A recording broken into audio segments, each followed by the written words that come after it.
bezmontaj jarayonida. Berering savollar. Aka bitta savol bor edi. Haligi O'zbekistonga yaqinda kelgandim. 4 oy bo'ldi. Endi o'zim faoliyatimni boshladim O'zbekistonda. O'shaning uchun qanaqa maslahat bera olasiz shu odamlarni ko'paytirish, jalb qilish uchun? O'zbekistonga endi keldingiz. Qayerda ishlagansiz? Moskvada.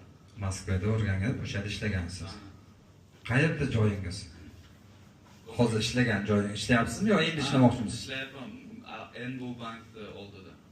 NBU mikronda. Mikronda Namangan ro'parasida yangi salon ochdilar.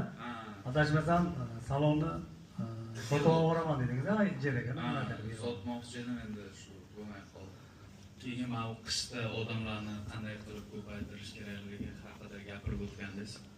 O'shani aytsangiz. Birinchi o'rinda maslahatim hamma yangi ochmoqchi bo'lganlarga ham sizga ham lokatsiyasini yaxshi tanlashga. Eng birinchi o'rin salon uchun lokatsiya bo'ladi. Stoyanka, kiyib ketish, klientlar ko'rish, hattoki joyi shunaqa bo'lish kerakki, joyi o'zi reklama bo'lish kerak. Joyda o'tib ketgan odam ko'rib reklama bo'ladigan bo'lsa, tashqi reklama kerak bo'lmaydi, qo'shimcha. Lokatsiyani yaxshi tanlagandan keyin albatta servis zo'r bo'lish kerak. Ishingiz sifatli bo'lsa, bir marta kirgan mijoz обязательно sizga bog'lanadi.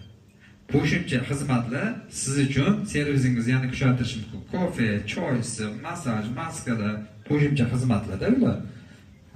Lokatsiyani yaxshi tanlagandan keyin narx borasida ham bilish kerak. Narxi klientingiz yo'q, joyingiz zo'r qilib qo'yib, mana joyim 100 ming so'mlik joy yo 200 ming so'mlik joy deb 200 ming oladigan bo'lsangiz, klient qochadi. Klient yig'ib olish uchun, klient yig'ib olish uchun eng past narxdan boshlaysiz. Yangi ochilgan bo'ldi, ustozimiz men 200 ming olardi, 100 ming olardi. Mana necha o'shani darajasida hech olishim kerak deb turib 70 ming, 90 ming, 100 ming oladigan bo'lsangiz kirmaydi, ustozingizga boradi. Past narxdan 100 ta klient to'playsiz, 200 taga chiqadi, 300 taga chiqadi. Keyin 300 ta klient ichidan saralab olasiz. Narxi sekin-sekin qo'shib borasiz-da.